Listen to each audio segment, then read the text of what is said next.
მოგესალმებით, დიდი მადლობა მოწვევისთვის. მართლაც უმძიმესი კადრები გავრცელდა გუშინ ამის საათებში, რამაც მე ვფიქრობ აბსოლუტურად გასაგები აჟიოტაჟი გამოიწვია საზოგადოებაში. შეიძლება ბევრისთვის ეს სიახლე არ იყოს, რას ჩადიოდა საქართველოს ყოფილი ხელისუფლება, როგორ ბრძანებებს იძლეოდნენ მისი მაღალჩინოსნები, მაგრამ მეგორი ნანახმა ოლგორ მოლოდინს გადააჭარბა. გამომდინარე იქიდან, რომ ბრძანებებს იძლეოდა შინაგან საქმეთა მინისტრი. გამომდინარე იქიდან, რომ ბრძანებებს იძლეოდა ყოფილი პრემიერ-მინისტრი და ნაციონალური მოძრაობის ერთ-ერთი წამყვანი ფიგურა, ერთ-ერთი ლიდერი. დავესესხები ამ პარტიის წარმომადგენლებს, მათი პარტიის ხერხემალი. რამდენად იყო ეს ხერხემალი, ეს ადამიანი, თუ სხეულის სხვა ნაწილი ნაციონალური მოძრაობის. ეს რა თქმა უნდა, ნაციონალური მოძრაობის წევრებმა უნდა განსაზღვრონ, მაგრამ ის რაც ჩვენ ვიხილეთ, იყო შემზარავი, იყო აღმაშფოთებელი. რა თქმა უნდა, რასაც ახლა მე ვამბობ, ეს არის მორალური შეფასება ამ ქმედებისა, ხოლო სამართლებრივი შეფასება ამ ქმედებისა უნდა განახორციელოს საქართველოს მთავარმა პროკურატურამ, თქვენ დღეს დილით მოისმინეთ და იხილეთ მათი განცხადება, რომ საქმე არის აღძრული, დაწყებულია გამოძიება ფაქტთან დაკავშირებით და პასუხისგებაში იქნება მიცემული ყველა ის ადამიანი, რომელიც მონაწილეობდა ამ დანაშაულებრივი ქმედების დაგეგმვაში, განხორციელებაში. იყო ეს თუ არა ამბოხი, რა სამართლებრივი და სხვა სახის შედეგები მოყვა ამ ამბოხს.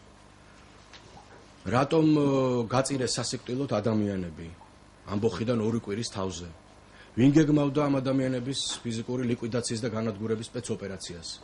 ვინ იყო დამკვეთი? დამკვეთი გუშინ გამოჩნდა პირდაპირ ეთერში. ადამიანი ფაქტიურად პირდაპირ ეთერში იძლეოდა ადამიანების ლიკვიდაციის, თავისი თანამოქალაქეების ლიკვიდაციის ბრძანებას. ეს მართლაც ზღვარგადასული ცინიზმი, რომლითაც შემკობილი იყო ყოფილი ხელისუფლება. და იცით რა არის საინტერესო? ამდენი კადრი, ამდენი ვიდეო. რაღაც ეთყობა ერთგვარ სიამოვნებას გვიდათ ამ ადამიანებს ის, რომ ერთმანეთს უღებდნენ მუდმივად, არქივებდნენ ამ მასალას, ვისუტოვებდნენ. ეთყობა ეამაყებოდათ ადამიანის მკვლელობა, დამცირება ადამიანების, მათი ფიზიკური განადგურება, უფლებების შელახვა ჩვენი მოქალაქეების.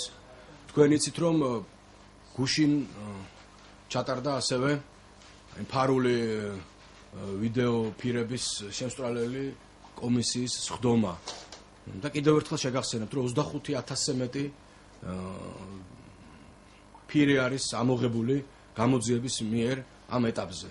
და ხვალ კიდევ 2 დისკი ეგრეთ წოდებული რაღაც ინტიმური ჩანაწერების უნდა განადგურდეს.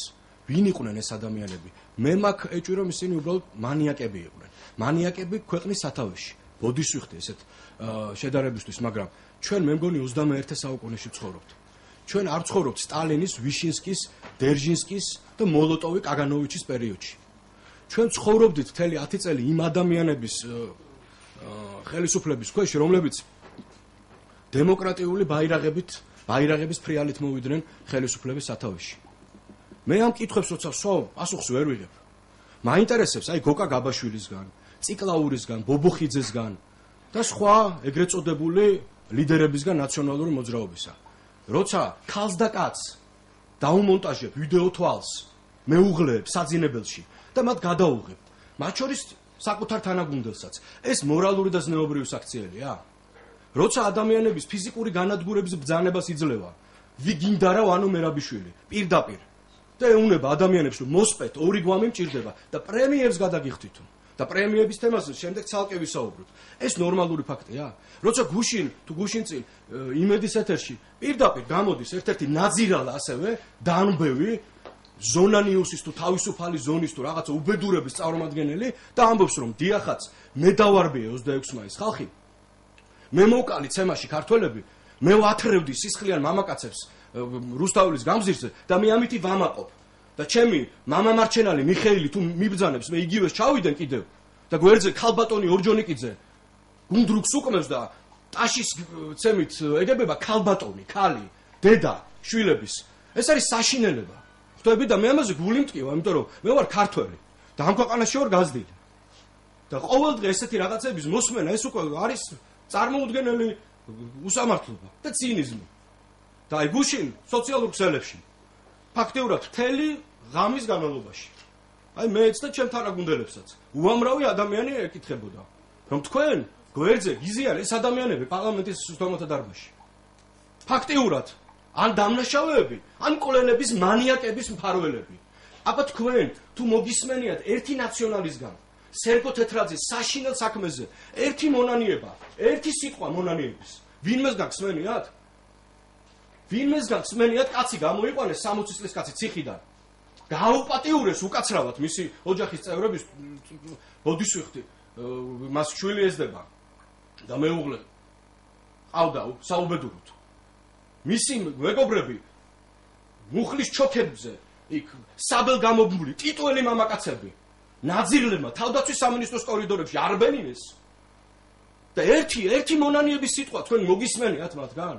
ბატონო თეთრაძის საქმეზე ვიდეო ჩავედი. კი ბატონო, მოგახსენებთ, ჯერ დავასრულე ბოლომდე. მომეცით საშუალება, რომ რაღაცა აღშფოთდე, ხო? თქვენთან ერთად. რა თქმა უნდა. აი მოგისმენიათ? აი გუშინ ასევე ნახეთ ხო მათი რაღაცა მეხამრიდები როგორ გამოიყვანეს თარგამაძე, საყვარელიძე, ციკლაური, ბობოხიძე და აქეთ ჩვენსკენ იშვერენ, კაცო ხელს. თქვენსკენ იშვერენ ხელს, აქეთ გვემუქრებიან კიდევ. და გვამუნათებენ და გვეუბნებიან რომ თურმე ჩვენ ცინიკოსები ვართ, რომ ჩვენ პოლიტიკური სპეკულანტობით ვართ დაკავებული. რა უყოთ ნაციონალურ მოძრაობას?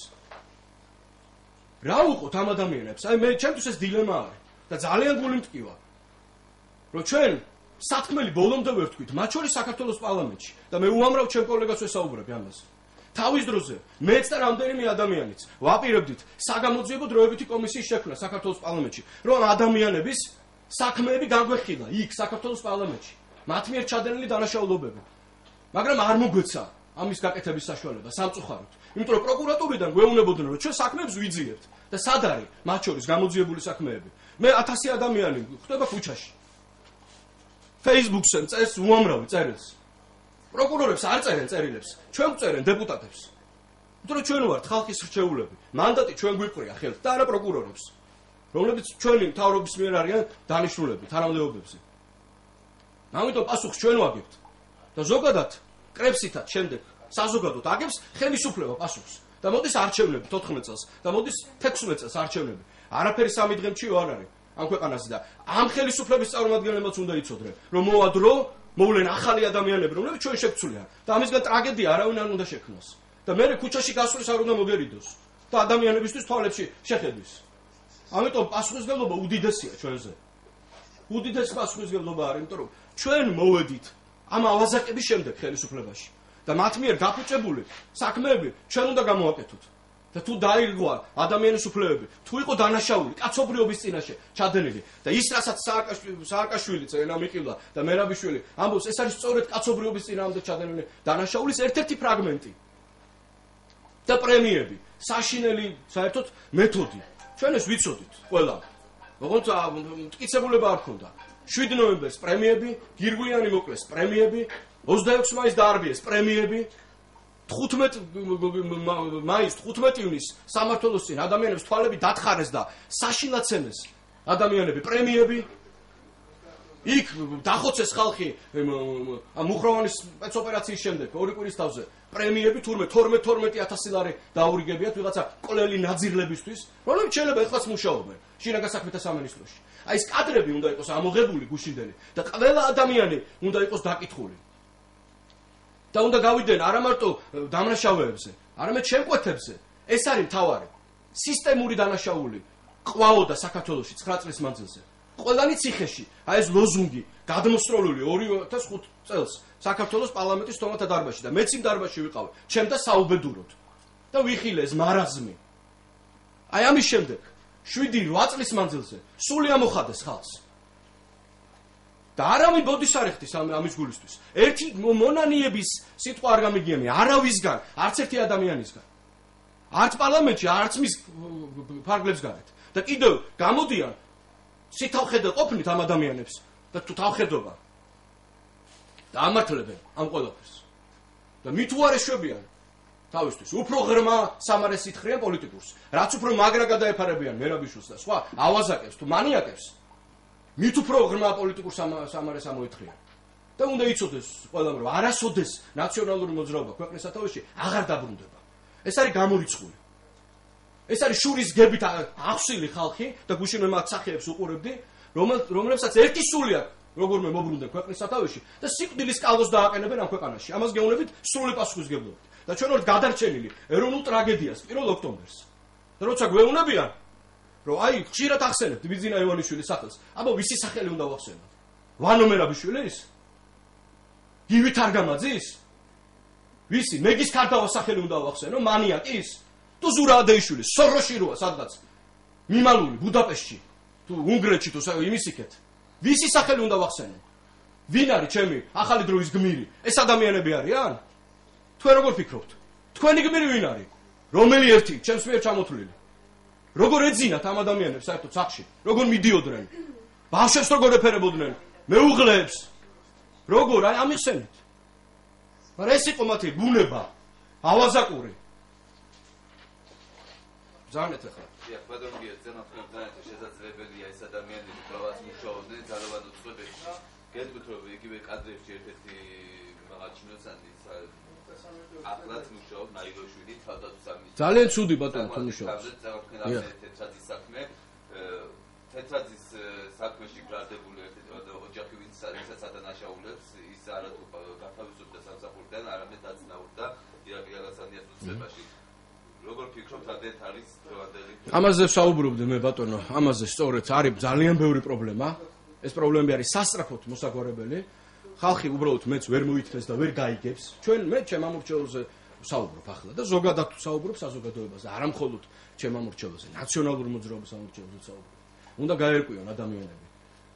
ერთი მხრივ ჩვენი ამორჩეული უნდა გაერკვეს, რასთან გვაქვს საერთოდ ჩვენ შეხება, თუ ეს გეთახმებით, თუ ეს ადამიანები არ ღვევდნენ კანონს, მაშინ როგორ მუშაობენ სხვა სტრუქტურებში. და მეორე ნაციონალური მოძრაობის ამორჩეულიც უნდა გაერკვეს, ხო? თუ ჩვენ ვეძახით ამ ადამიანებს დამნაშავეებს, ესე იგი არ ყოფილან ეს ადამიანები დამნაშავეები, თუ ისინი მუშაობენ სხვადასხვა საპასუხისმგებლო თანამდებობებზე, როგორც თქვენ საუბრობთ ახლა. აი ორი მხარე აქვს ამ მედალს. რაც შეეხება თეთრაძის საქმეს.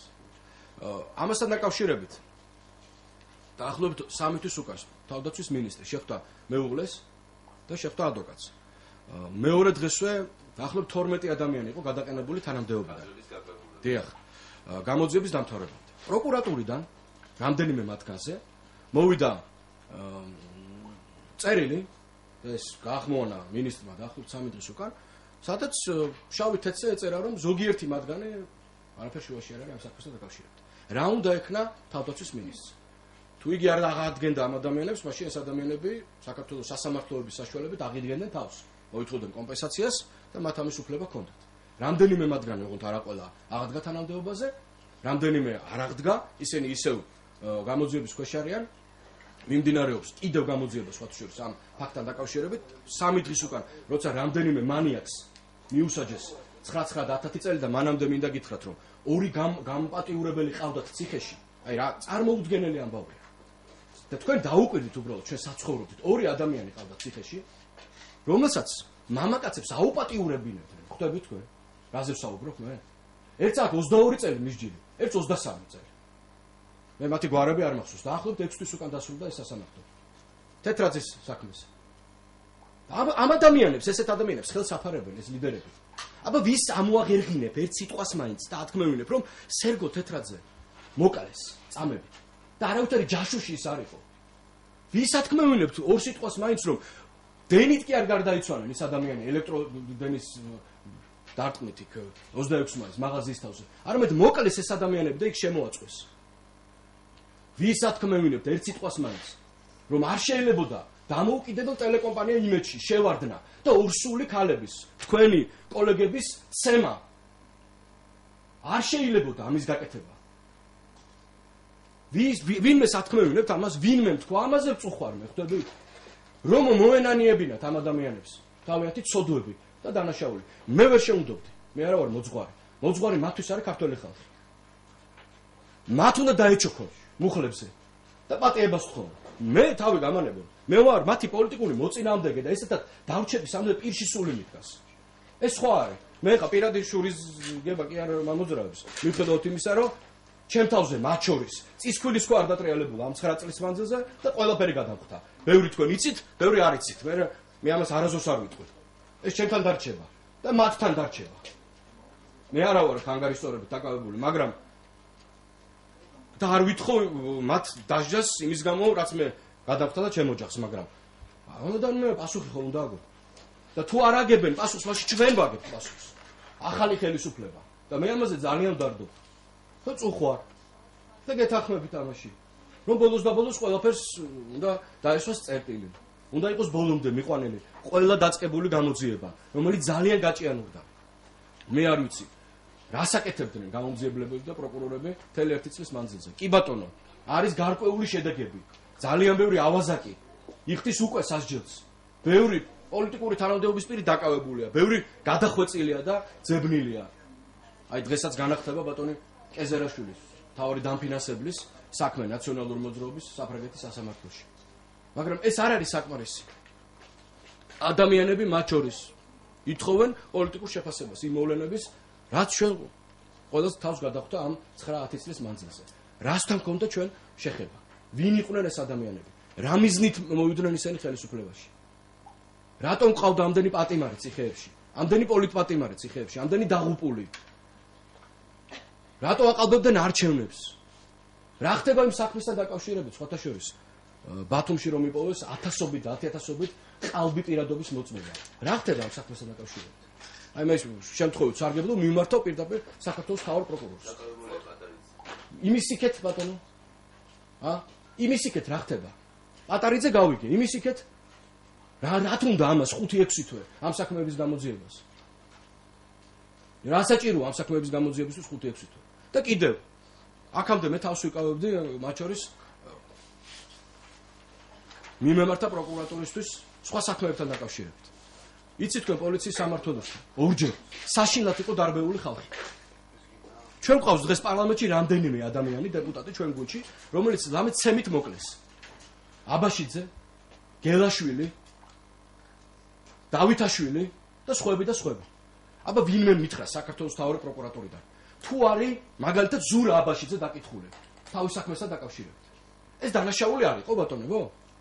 ყველაფერი ფირზე აღბეჭდილი. გინდათ ახლა შევიდეთ YouTube-ზე და ვნახოთ ის საზარელი კადრები.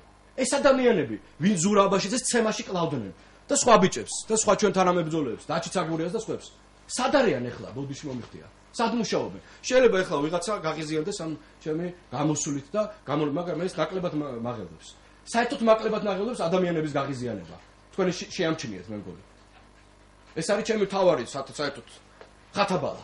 ნაკლებად მაღელდებს. და თავარია ჩემთვის სამართლიანობა. სამართლიანობის აღდგენა. რატო არ არიან ეს ადამიანები დაკავებული და პასუხისგებაში მიცემული? რატო ერთი ფურცელიც არ არის ამ საქმესთან დაკავშირებით დაწერილი? აბაშიძის საქმესთან დაკავშირებით. ამაზე ხა აბაშიძეს არ გეგონოთ, იმიტომ ამახვილებ ყურადღებას, რომ ჩემი მეგობარია ოხლებს და თანაგუნდელი. რატო არ არის გამოძიებული გელაშვილის საქმე? რატო არ არის კობადავითაშვილის საქმე გამოძიებული? 7 ნოემბერი რატო არ არის გამოძიებული? 26 მაისს მარტო მერაბიშვილი რატო არის დაკავებული? ან თქვენ ფიქრობთ, რომ საგამოძიებო ორგანოები არ მუშაობენ ეფექტურად? დიახ, მე ვფიქრობ ესე. თვალსაცემია ეს. და მოვითხოვ მათგან უფრო ეფექტურ მუშაობას. რა დახმარება ჭირდებათ მათ? დავეხმარებით, გვერდზე დავუდგებით. ოღონდ ყველაფერი სამართლიანობის ჩარჩოში უნდა იყოს მოქცეული. ტროიკებს კი არ უნდა გავასამართლებინოთ ხალხი, როგორც ამას სააკაშვილი აკეთებდა. არამედ დამოუკიდებელ სასამართლოს, დამოუკიდებელ მართლმსაჯულებას, როგორც დღეს ხდება ქვეყანაში. როცა თქვენ გაგეხსნათ სასამართლოს კარები და ლამის პირდაპირ ჩართვები აქვს ხოლმე. ზოგიერთ ტელეკომპანიას, ივანე მერაბიშვილის, წამებული ივანე მერაბიშვილის პროცესებიდან. როგორ გამოყარეს გახსოვთ გირგვიანის პროცესებიდან? რომელი ბრძანდებით აქ ძველგაზრდა ჟურნალისტი ვინმე ხართ? ვინ იყავით? რომ დაგვიშვეს კიბეებიდან და დაგვაგორეს. თქვენთან ერთად და კამერები რომ გადაგამსხვრიეს თავზე. ვინ იყავით აქ? არც ერთი არ ახართ, ახალგაზრდები ხართ, ყველთვა დიდხანს გაცხოვრეთ. და მე მახსოვს, სასამართლოს ხდომათა დარბაზიდან 100 მეტრის ფარგლებში რო არ შეგეძლოთ, მიბრძანებულიყავით. აბა რომელიმე თქვენგანს თუ შეუდარებია სატელევიზიო სიუჟეტში, რა ხდებოდა თქვენ თავს სასამართლოს ხდომების დროს და რა ხდება ახლა? რატო არ აკეთებთ ამ სიუჟეტებს? თქვენ ეს არ გაინტერესებთ? ბოდის ვიხდე, მე არ გამონათებთ, არ ჩავამართოთ, რომ თქვენი ჭკუის დამრიგებელი ვარ. მაგრამ თქვენ ეს მიიღეთ ჩვეულებრივ მონაპოვარად და საიდან მიიღეთ ეს ყველაფერი? როგორ მიიღეთ? რის ფასად? ძალიან მე როგორც ახლა მაგალითად არც ერთმანდა გამოუძიებელი უნდა იყოს, მაგრამ ამდენი წლები ნამდვილად არ მედომება ჩემი შვილის გვარი ამდენ კონტექსტში ტრიალებს. გეთანხმებით? კი ბატონო, მათაც ყავთ ახლობლები, რომლებსაც ასევე გეთანხმებით მობეზდათ. ხო არა, კი ბატონო. იგივე ჟვანია საქმე. კი, ვაპირებ არა მარტო მე, არამედ აპირებს უამრავი ადამიანი, დეპუტატი. რა თქმა უნდა, რომ რაღაცა სხვანაირი დინამიკა უნდა მიეცეს ამ საქმეების გამოძიებას. იმიტომ რომ საერთოდ წარმოუდგენელია სტრესში აცხოვრო მთელი ქვეყანა წლების მანძილზე. წარმოუდგენელია. საქართველოს პარლამენტის თავმჯდომარესთან, რა თქმა უნდა, პირველ რიგში ფრაქციაში მე გავესაუბრო ჩემ კოლეგებს, არ ვიცი, ჩვენ უბრალოდ ძალიან კარგადაც ვიცი, რა უნდა გავაკეთოთ. მაგრამ კანონში არის ჩანაწერი, თუ საქართველოს მთავარი პროკურატურა იძიებს საქმეს, ჩვენ არა გვაქვს დროებით საგამოძიებო კომისიის შექმნის უფლება. აი, მაინტერესებს. ხომ შეგვექმნა დროებით საგამოძიებო კომისია, თუნდაც იმაზე, როგორ ჩუქნიდა სააკაშვილი საქართველოს პარლამენტის ამჟამინდელ წევრებს, საყურეებს, ამაჯურებს, ყელსაბმებს, აიპოდებს, აიფონებს, საიდან ჩუქნიდა? გასაიდუმლოებული ხარჯებიდან, ხო? რა იყო ეს გასაიდუმლოებული ხარჯები? რატომ არ გამოიწვია უშიშროების საბჭოდან საქართველოს მთავარმა პროკურატურამ მასალები? რატო არ მიმართა ყოფილი უშიშროების საბჭოს დივანს, ან ამჟამინდელს ხალბატონ იმერლიშვილს? გამოითხოვს ეკონომიკის სამინისტროსგან ის გასაიდუმლოებული ხარჯები, რომელიც რაღაც წარმოუდგენელი შეპოსოების გავლით იხარჯებოდა სააკაშვილისთვის, მისი ოჯახის წევრებისთვის და ვიღაცა ვიგინდარა ადამიანების დასასვენებლად დუბაიში და ასე შემდეგ. დიახ. მეც აი რო დავიწყე საუბარი თქვენთან ეს კითხვა დავსვი, რატომ იღებდნენ ამდენ ამის? ან ვის უტოვებდნენ? აი რა იყო ეს? რაღაცა მანიაკალურ თვითკმაყოფილებაში იყვნენ გადავარდნილები ადამიანები. წერდნენ ერთმანეთს სხვათა შორის. წერდნენ თავის ოპონენტებს. ოჯახებში იყო დაყენებული ეს ვიდეო თვალები, სამსახურებში, არ ვიცი სად კიდევ რესტორნებში, სასტუმროებში, აბანოებში, სად ჯანდაბაში იყო დაყენებული, მე არ ვიცი. შეიძლება აქაც არის სადღაც დაყენებული რამე, თუმცა პირდაპირ ეთერში ვართ ახლა. აი მე არ წარმომიდგენია უბრალოდ რა იყო ეს? ამდენი ფაილი ვის უტოვებდნენ, მაგრამ აი როგორ აი თავარსარდალივით რო იძლევა მერაბიშვილი ბრძანებას, 2 გვამი მჭირდება, პრემიებს მიიღებ დიდს. всё, დაამთავრა და წავიდა. ვინც იღებდა? ის არის დასადგენი. ავთენტურობაა, რა თქმა უნდა, დასადგენი. მე ახლა მივდივარ უკვე ცოტა სიღრმეებში. დასადგენია დღე, როდის მოხდა ეს ყველაფერი. რა უნდათ ამ ადამიანებს? აი რატო გეგმავდნენ სადღაც მინდორში, ნუ არ ვიცი ხო. ანუ მერაბიშვილის განმარტებები ჩემთვის უკვე ნაკლებად საინტერესოა. მე უკვე დიდი ხანია ამ ადამიანს ვერდიქტი გამოუტანე, მორალური, რა თქმა უნდა, ჩემს გულში და ჩემს გონებაში, მაგრამ მთავარია ეს განსაჯოს სამართლიანმა სასამართლომ. მისი პოლიტიკური ცხოვრება, ვინ იყო ეს ადამიანი და რა უნდა მას ქართული ხალხისგან. და ვინ იყვნენ ის ადამიანები, რომლებიც მის უკანონო ბრძანებებს ასრულებდნენ ერთი თვალის დახამხამებაში. მე როგორც ხვდები, განფასება ნაციონალების დროს ადამიანის სიცოცხლის იყო 12000 ლარი. არც მეტი, არც ნაკლები. ანუ ჩვენ რამდენი ადამიანი ვართ, დავთვალოთ, გადავუმრავლოთ 12-ზე, მათთვის ეს ფასი ვართ. აქ ერთ დაახლოებით 200000 ლარია შეკრებილი. სიამოვნებით გაგწყვიტავდნენ ყველას. ხომ ეს მინდა დავუსვა, თუ პირდაპირ ეთერში მომიხდება საუბარი, ჩემი თავი კაკო ყაჩაღის თავისა არ იყოს, რამდენად ფასობდა. 12000 ლარი იყო ესეც? თუ 22000, თუ 25000. თუ რა ვღირდი მე? მაინტერესებს ეს. ეთქობა ჩემზე ძვირადღირებული პოლიტიკოსებიც იყვნენ. ეს სასაცილოა, სატირალი რო არ იყოს. დიახ.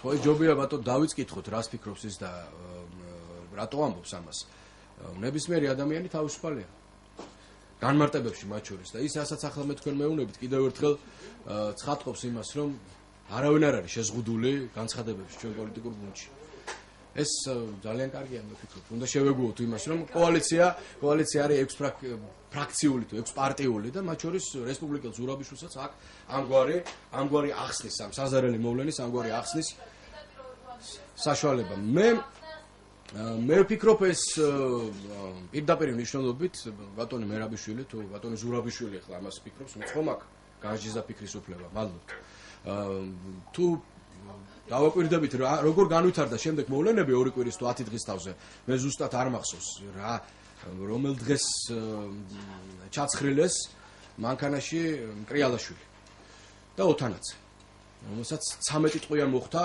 და გუშინ იგი აღწერდა როგორ სცემდნენ შემდეგ ძირს დავარდნილ დაჭრილ ადამიანს უმოწყალოდ რამდენიმე წუთის მანძილზე საერთოდ როგორ გადარჩა ეს ადამიანი ესეც საოცრება არის მე ვფიქრობ რომ ბატონი მერაბიშვილი სწორედ ამ ორ ადამიანს გულისხმობდა მე ხა ბრაიზას და ზურაბიშვილის სტილში ინტერპრეტაციას ამ სიტყვებს ნამდვილად ვერ მიცემ ბოდიშვიხტი ეს ასეა ნამდვილად მე ცოტა სხვა კუთხით შევხედავ ამას ამ ამბავს ეს არის უბრალოდ გაგრძელება იმ ავიზნისა რაც ახასიათებდა მერაბიშვილს და ზოგადად ამ ხელისუფლებას მე გაგახსენებ თქვენ როდის განხორციელდა საერთოდ მუხროვანის ამბოხის ჩახშობა ეგრეთ წოდებული ამბოხის თუ ეგრეთ წოდებული ჩახშობა გახსოვთ იმჟამინდელი მოვლენები 2009 წლის როცა ჩვენ 100,000-ობით ადამიანი გამოყავდა ქუჩაში მე ვფიქრობ ეს მოვლენები სწორედ მაშინ დაიგეგმა გადასაფარად პოლიტიკური აქტივობისა ოპოზიციის და საზოგადოების აღშფოთებისა მე ამაში ვარ ღრმად დარწმუნებული და ეს ორი ადამიანი სხვათა შორის რომელიც შემდეგ დაკავდა ხელისუფლების მიერ და მოთავსებული იყო საპატიმრო დაწესებულებებში ჩვენს მიერ იყო შეწყალებული და პოლიტპატიმრად აღიარებული დასკვნები თქვენ გააკეთეთ თუ ეს ადამიანები არიან პოლიტპატიმრები მაშინ მათი დაკავებაც იყო პოლიტიკური ეს მათ შორის არის მტკიცებულება პროკურატურისთვის და ესეც უნდა იყოს გამოყენებული სისხლის სამართლის კონკრეტული საქმისთვის და ეხლა ალეგორიები მერაბიშვილის თემაზე მე მგონი აქ არის აბსოლუტურად უადგილო არც მერაბიშვილია სულხასაბა და არც მე ვარ კიდევ არც რა და ვინ არც